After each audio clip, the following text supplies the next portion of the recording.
বিশ্বাস করবেন এত সুন্দর টসটসে রসে ভরা গোলাপজাম, তাও আবার শুধুমাত্র ব্রেড দিয়ে তৈরি করেছি। আসসালামু আলাইকুম দর্শক, আজকে এত সুন্দর একটা গোলাপজামের রেসিপি আপনাদেরকে দেখাবো যেটা তৈরি করেছি ব্রেড ব্যবহার করে। তো কথা না বাড়িয়ে চলে যাচ্ছি আমার কিচেনে, যেখানে আমি গোলাপজাম তৈরি করার জন্য প্রথমেই সিরাপটা বানিয়ে নিব। আর এই সিরাপটা বানানোর জন্য আমি প্রথমে একটা প্যানে 1 কাপ পানি দিয়েছি এবং তাতে 1 কাপ চিনি দিয়েছি। আর এই 1 কাপ পানির সাথে 1 কাপ চিনি যথেষ্ট, এর চেয়ে বেশি প্রয়োজন নেই। এখন এই পানি আর চিনিটা খুব ভালোভাবে মিশিয়ে নিয়ে একটা বলক তুলে নিব মিডিয়াম হিটে, এবং একটু চিটচিটে ভাব হলেই আমি এটা বন্ধ করে ঢেকে রাখবো। এই সিরাপটা ঢেকে রেখে দিব এবং চলে যাচ্ছি নেক্সট প্রসেসে। এখানে আমি 5টা বড় বড় স্লাইস ব্রেড নিয়েছি, আর আপনারা যদি একটু ছোট সাইজ নেন তাহলে 6টা থেকে 7টা নিতে পারেন, আর চাইলে আরও বেশি করেও বানাতে পারেন। সেক্ষেত্রে সব কিছু উপকরণই আরও বাড়িয়ে নিতে হবে। আর এই ব্রেডগুলো এখন আমি সাইড থেকে যে ব্রাউন অংশটা থাকে সেই ব্রাউন অংশগুলো কেটে রেখে দিব আলাদা করে, এবং এই ব্রাউন অংশ দিয়ে আমি পরবর্তীতে ব্রেড ক্রাম্ব বানিয়ে ফেলবো। আর পরবর্তী কোনো ভিডিওতে আপনাদের সাথে আমি এই ব্রেড ক্রাম্ব কীভাবে বানিয়েছি সেটাও শেয়ার করব ইনশাল্লাহ। এখন এই গুঁড়া করে নেওয়া ব্রেডগুলোর সাথে আমি 1 চা চামচ ঘি দিয়ে দিয়েছি এবং খুব ভালোভাবে একটু মিক্স করে নিচ্ছি। ঘি দেওয়ার কারণ হচ্ছে এই গোলাপজামটা যখন আপনি ভাজবেন তখন খুব সুন্দর মতো উপর থেকে এবং ভেতর থেকে ভাজা হবে, এই জন্য আমি এখানে ঘি ব্যবহার করেছি। আর ঘি ব্যবহার করার ফলে আপনার গোলাপজামের টেস্টটাও অনেক ভালো আসবে। গোলাপজামের ডো তৈরি করার জন্য এখানে লিকুইড দুধ লাগবে, আর চেষ্টা করবেন একটু ঘন দুধ ব্যবহার করার জন্য। ঘন দুধ ব্যবহার করলে গোলাপজামের টেস্টটাও অনেক ভালো আসবে।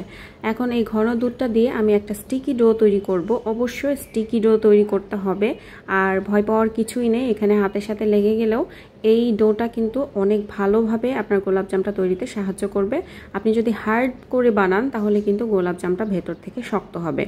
আর এটা বানানোর পরে অবশ্যই 5 থেকে 10 মিনিট একটু রেস্টে রাখবেন, তাহলে দেখবেন যে পরবর্তীতে আর হাতে সেভাবে লেগে যাচ্ছে না। আর যখন আপনি গোলাপজামের বলটা বানাচ্ছেন তখন কিন্তু হাতে একটু ঘি মেখে নিতে হবে, এবং যেই বলটা বানিয়ে যেই পাত্রটাতে আপনি রাখবেন বা যেই প্লেটটাতে আপনি রাখবেন সেটাতেও একটু ঘি মাখিয়ে নেবেন, তাহলে আর বলগুলো প্লেটের সাথে লেগে যাবে না।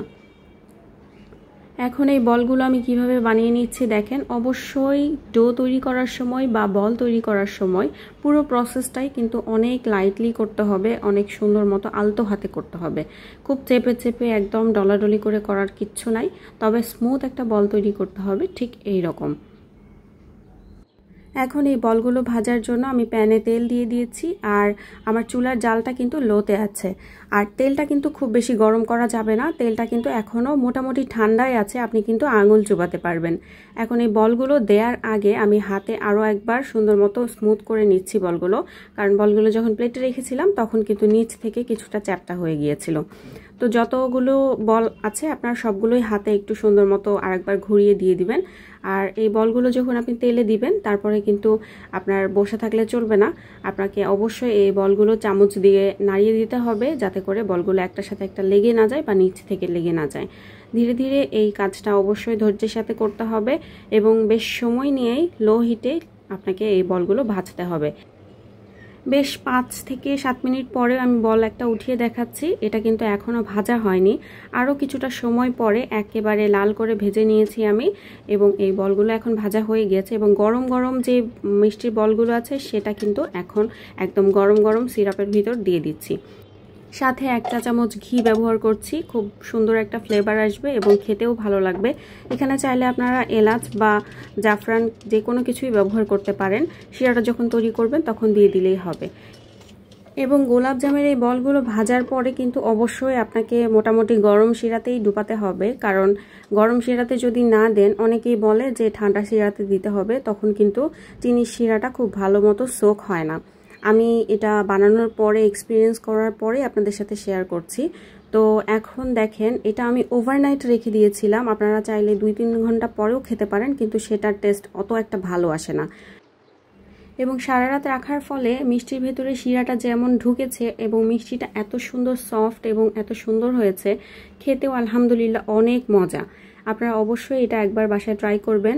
এই ব্রেড গোলাপজামুনটা বানানো কিন্তু খুবই ইজি, কোনো ঝামেলা নেই, একদমই নো ফেল একটা গোলাপজামের রেসিপি, আর খেতেও অসাধারণ।